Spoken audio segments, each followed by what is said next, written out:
यह एक कहानी है और यह उत्तम शैली में लिखी हुई कहानी है। उत्तम शैली जिसमें लेखक अपने को केंद्र में रखकर लिखता है और मैं हम जैसे शब्दों का प्रयोग करता है। ऐसा लगता है जैसे यह घटना उसी के साथ घटी हो, तो उसे कहते हैं उत्तम शैली में लिखना। इस पाठ के लेखक हैं इस्मत चुगताई जी। इसमें लेखक ने बच्चों की शरारत को केंद्र में रखा है। बच्चे किस तरह शरारत करते हैं, किस तरह काम चोरी करते हैं, इसे बताने की कोशिश की। प्यारे बच्चों, आप भी जब घर जाते हैं स्कूल से तो अपना काम स्वयं नहीं करते। आपको खुद जाकर पानी पीना चाहिए, भोजन अगर आपको मिलता है तो भोजन ग्रहण करना चाहिए, लेकिन आप ऐसा नहीं करते। आप माँ से कहते हैं माँ पानी लाओ, भोजन दो। भोजन देने के बाद माँ से आप कहते हैं कि खुद भोजन करवाओ, मुझे भोजन खिलाओ, मैं भोजन अपने हाथ से नहीं करूंगा, थका हुआ हूं, तो माँ आपको भोजन नहीं कराती है। तो इस तरह से आप काम करते हैं। आप अपने बैग को जब घर जाते हैं तो जहां तहां फेंक देते हैं, उसे संभाल के तरीके से अपनी जगह नहीं रखते। सुबह जब सोकर उठते हैं तो बिस्तर और ओढ़ने का चादर सब आप इधर उधर बिखरा देते हैं। माँ उन्हें सही तरीके से सलीके से सही जगह पर रखती हैं, जबकि यह काम आप भी कर सकते हैं, लेकिन आप ऐसा नहीं कर सकते। आप ऐसा नहीं करते। आपको ऐसा लगता है कि मैं काम क्यों करूं, मैं अपना काम क्यों करूं, ये मम्मी पापा करेंगे, बड़ी दीदी करेगी, बुआ करेगी, और आप घर वालों के ऊपर छोड़ देते हैं, जबकि यह सही नहीं है। अपना काम खुद करना चाहिए, जहां तक संभव हो अपना काम खुद करना चाहिए, लेकिन ऐसा आप नहीं करते। तो इस कहानी में लेखक इस्मत चुगताई जी ने यह बताने की कोशिश की है कि बच्चों को भी अपनी जिम्मेदारी समझनी चाहिए, बच्चों को भी अपने कार्य खुद करने चाहिए। सारे काम नौकरों पर या अपने परिवारजनों पर नहीं छोड़ देना चाहिए। कहानी का शीर्षक है कामचोर। कामचोर यानी जो काम नहीं करता, जो काम करने से जी चुराता है, उसे कहते हैं कामचोर। यहाँ कामचोर उन बच्चों को कहा गया है जो अपना काम सही तरीके से नहीं करते, घर का काम भी जो उन्हें दिया जाता है उसे भी सही तरीके से नहीं करते, काम चोरी करते हैं, काम से जी चुराते हैं। ठीक है प्यारे बच्चों, बता दूं कि यह कहानी एक संयुक्त परिवार की है। परिवार भी दो भागों में बटा हुआ है, एक है संयुक्त परिवार और दूसरा है एकल परिवार। संयुक्त परिवार माने यानी अंग्रेजी में जिसे हम ज्वाइंट फैमिली कहते हैं। इसमें दादा दादी, माता पिता, भाई बहन, चाचा चाची, बुआ, ये सब मिलकर एक ही घर में रहते हैं। और एकल परिवार क्या है, जहां पे केवल माता पिता और उनके बच्चे एक साथ रहते हैं। यहाँ पे हम दो, हमारे दो की धारणा काम करती है, यानी माता पिता और उनके दो बच्चे एक साथ रहते हैं। और ज्यादातर शहरों में एकल परिवार होता है, लेकिन गांव में संयुक्त परिवार होता है। संयुक्त परिवार में कई सदस्य होते हैं और सब एक दूसरे की सहायता करते हैं, एक दूसरे के सुख दुख में सहभागी बनते हैं। जबकि एकल परिवार में ऐसा नहीं हो पाता।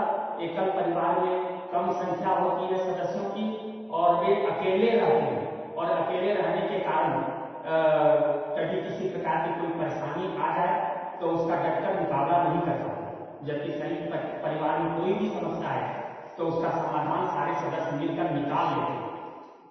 तो यह कहानी संयुक्त परिवार की है। एक संयुक्त मुस्लिम परिवार है, उसमें बहुत सारे बच्चे हैं, लेकिन ये बच्चे अपना काम सही तरीके से नहीं करते। यानी अगर पानी भी पीना हो तो नौकरों पर निर्भर करते हैं, वे खुद जाकर पानी नहीं पीते। तो अम्मी नाराज हुई, उन्होंने कहा कि ये मोटे मोटे किस काम के हैं, मोटे मोटे हो गए हैं, हृष्ट पुष्ट हो गए हैं ये बच्चे, लेकिन ये अपना काम खुद नहीं कर रहे, इसलिए ये किसी काम के नहीं है। जब बच्चों को भी लगा कि हमें कहा जा रहा है कि हम किसी काम के नहीं है, जबकि हम चाहे तो क्या नहीं कर सकते, तो बच्चे तैयार हो गए कि हम काम करेंगे। तब अब्बू ने सबको समझाया कि ठीक है, तुम सभी काम करो, काम करोगे तो तुम्हें तनख्वाह भी दी जाएगी, पैसे भी दिए जाएंगे। जिस तरह से नौकर काम करते हैं उनको पैसे दिए जाते हैं, तुम लोग भी काम करोगे तो पैसे दिए जाएंगे। और काम कौन से करने हैं? अब्बू ने समझाया कि दरी गंदी हो गई है, दरी में धूल जम गई है, दरी को साफ कर दीजिए, झाड़ू लगाइए, पेड़ों में पानी दीजिए। इस तरह से आप काम कर सकते हैं और इन काम के बदले आपको वेतन भी मिलेगा, और जो काम नहीं करेंगे उनको रात का भोजन नहीं मिलेगा। तो बच्चों ने कहा कि नहीं, हम तो काम करेंगे। और बच्चे, बहुत सारे बच्चे थे, सबके मन में जोश उठा कि नहीं, हम काम करेंगे, हम अधिक से अधिक पैसे कमाएंगे, क्योंकि काम करेंगे तो अब्बू हमें पैसा देंगे, इसलिए सब काम करने के लिए तैयार हो। तो सबसे पहले उन्होंने यह सोचा कि हम खुद अपना पानी पिएंगे, प्यास लगी है, हम खुद पानी पिएंगे। तो सब एक साथ पानी पीने के लिए लोटा, गिलास ये सब लेकर जहां पानी रखा हुआ था वहां पे टूट पड़े, और सब ही पानी पीना चाहते थे। तो सभी पानी पीना चाहते थे और वहां पानी का बर्तन कम था, सब एक साथ टूट पड़े। इससे क्या हुआ, कढ़ाई लुढ़क गई, पानी चारों तरफ बिखर गया, और पानी पीने के चक्कर में आपस में भी लड़ने भी लगे। फिर अब्बू नाराज हुए, अम्मी नाराज हुई, और बच्चों को घर से बाहर कर दिया। बच्चों को कहा गया कि अब तुम दरी साफ करो, दरी गंदी हो गई है, उसे उसकी सफाई करो। तब फर्शी दरी, फर्श पर बिछाई जाने वाली दरी को फर्शी दरी करते। फिर फर्शी दरी की सफाई के लिए बच्चे टूट पड़े। बच्चों ने क्या किया, दरी के चारों कोनों को पकड़ा और जोर जोर से उसे हिलाने लगे। कुछ बच्चे डंडा लेके आए और दरी की बेतहाशा पिटाई शुरू कर दी। उससे क्या हुआ, दरी में जो धूल जमी थी वह धूल चारों तरफ बिखर गई, उड़ने लगी, और इससे यह हुआ कि लोगों के मुंह में, आंख में, सिर में धूल जाकर जम गई। सभी बेदम होकर खांसने लगे, पूरे घर में धूल ही जम गई, चारों तरफ धूल बिखर गई।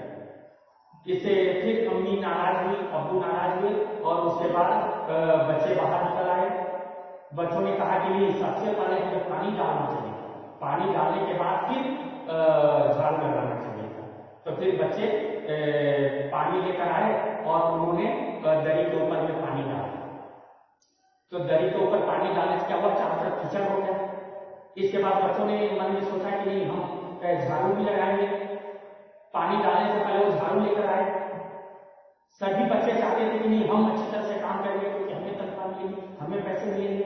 तो सबने झाड़ू लेने की कोशिश की। झाड़ू एक थी, लेकिन उम्मीदवार बहुत सारे थे।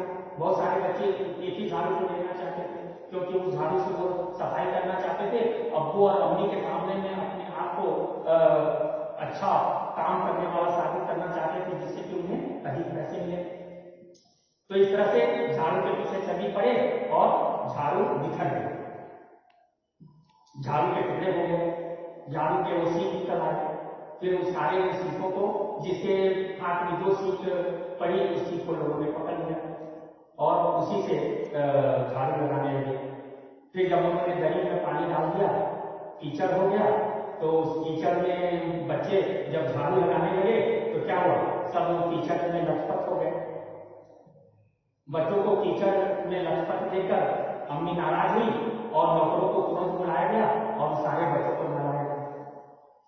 बच्चे अधिक थे, नौकर कम थे, इसलिए बगल के बंगले से दूसरे नौकरों को किराए पर लाया गया। उन नौकरों ने बच्चों को पकड़ा और जबरदस्ती उन्हें नहलाया और फिर उन्हें साफ सुथरे कपड़े पहनाए। अब बच्चों ने सोचा कि नहीं, ठीक है, ये तो हमसे गलती हो गई, अब हम पेड़ों में पानी डालेंगे। अब पेड़ों में पानी डालने के लिए बच्चों ने क्या किया कि जिसके हाथ में जो बर्तन लगा, गिलास हुआ, कढ़ाई है, इसके बाद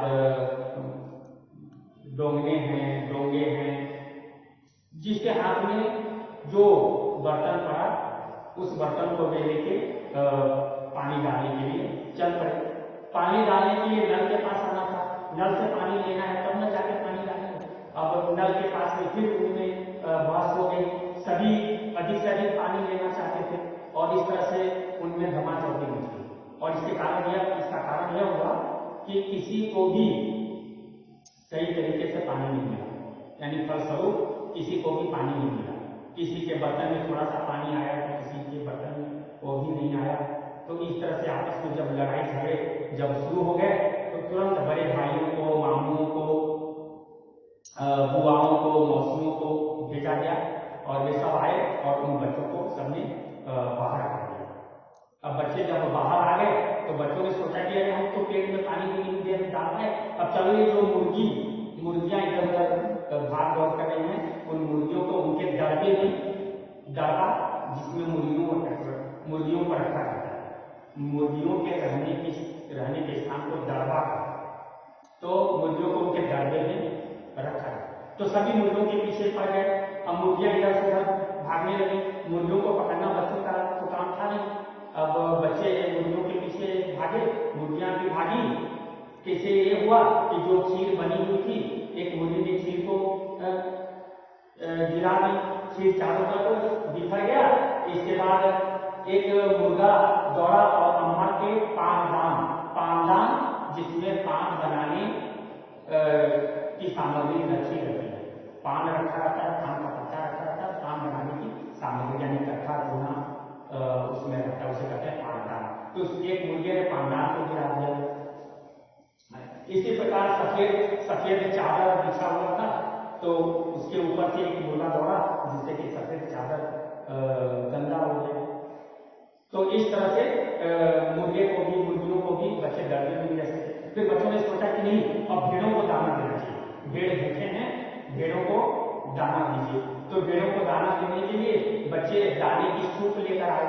भेड़ भूखे ही थे, उन्होंने देखा है कि दाने का सूप है, सब भेड़ एक साथ दौड़ पड़े। भेड़ों को अपनी तरफ आगे देकर बच्चे उस दाने की सूप को लेकर भागने लगे और भेड़ बच्चों के पीछे लग पड़े। इस तरह से भेड़ों ने भी दीदी के दुपट्टे को गंदा कर दिया।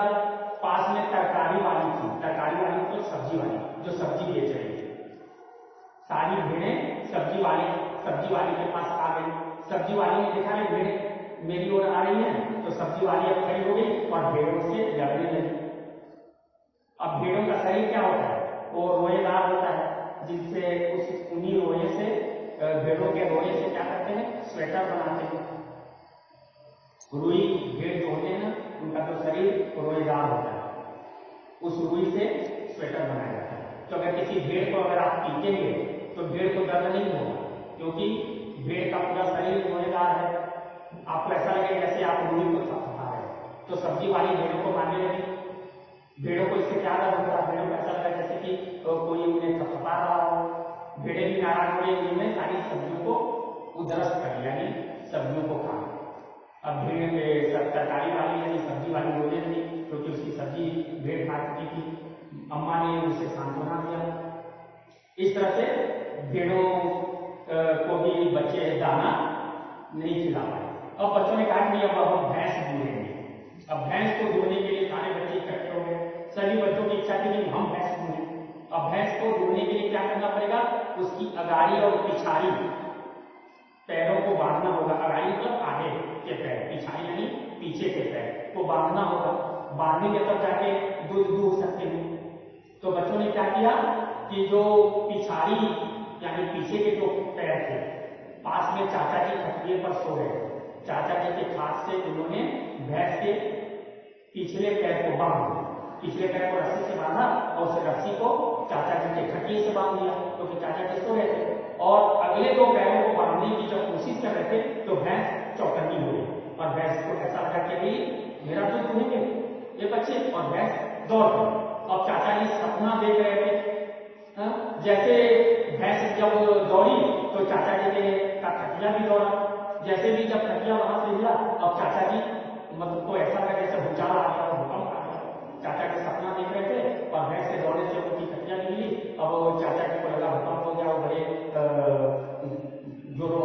बड़े अचंभे में पड़ गए, डर गए, चीखने चिल्लाने लगे, बच्चों को गालियां देने लगे। बच्चों को जिन लोगों ने इस तरह छूट दे रखी थी, ऐसे लोगों को भी चाचा जी कोसने लगे कि बच्चों को छूट दे दी गई है, बच्चे इस तरह शरारत कर रहे हैं, शैतानी कर रहे हैं। तो इस तरह से भैंस भागी। अब बच्चों ने देखा कि भैंस रुकने वाली नहीं है, तुरंत बछड़े को छोड़ा गया। बछड़ा जैसे भैंस की तरफ दौड़ा, भैंस रुक गई और भैंस के रुकने के बाद में बच्चे पहुंचे और दूध देने की कोशिश करने लगे, लेकिन किसी के बर्तन में जरा सा भी दूध नहीं आया, क्योंकि भैंस चौकन्नी थी और बच्चे दूध कैसे दूध सके थे। इस तरह से घर में कोहराम सा मच गया, चारों तरफ धूल कीचड़, मुर्गी और भेड़ों का हंगामा, इन सबसे अम्मा बहुत नाराज और अम्मा ने कहा कि नहीं, इन बच्चों को काम करने से रोको, या तो बच्चा राज कायम कर लो या मुझे ही रख लो। अम्मा ने अब्बू से कहा या तो बच्चा राज कायम करो या मुझे ही रख लो, मैं चली अपने मायके। और अम्मा अपना सामान समेटने लगी, सजाने लगी, मायके जाने लगी।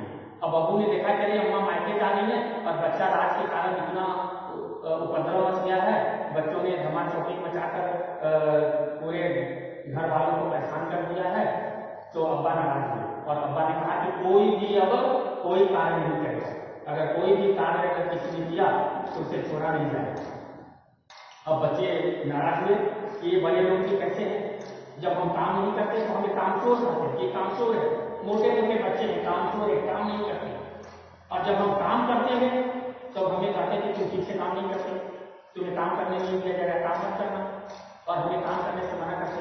तो ठीक है, आज के बाद हम फिर कर पानी भी नहीं पिए, अब खुद पानी नहीं पिए, अब नौकर हमें पानी पिलाए या घर वाले पानी पिलाए, अब हम अपना काम नहीं करते। इस तरह से बच्चों ने काम न करने का संकल्प लिया।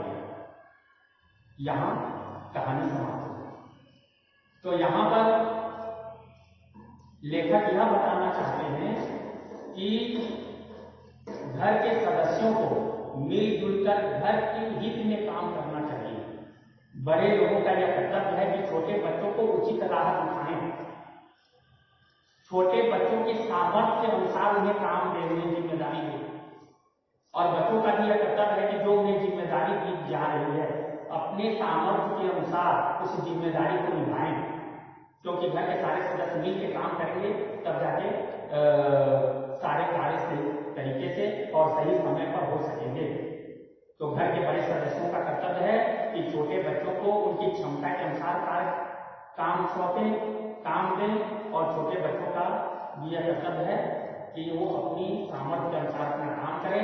घर वाले जैसा निर्देश दे रहे हैं उनके मार्गदर्शन में, उनके सहयोग से अपना काम सही तरीके से करें, काम चोरी न करें। ठीक है, तो बच्चों मुझे भी ये पूरा विश्वास है कि आप भी अपना काम सही तरीके से घर में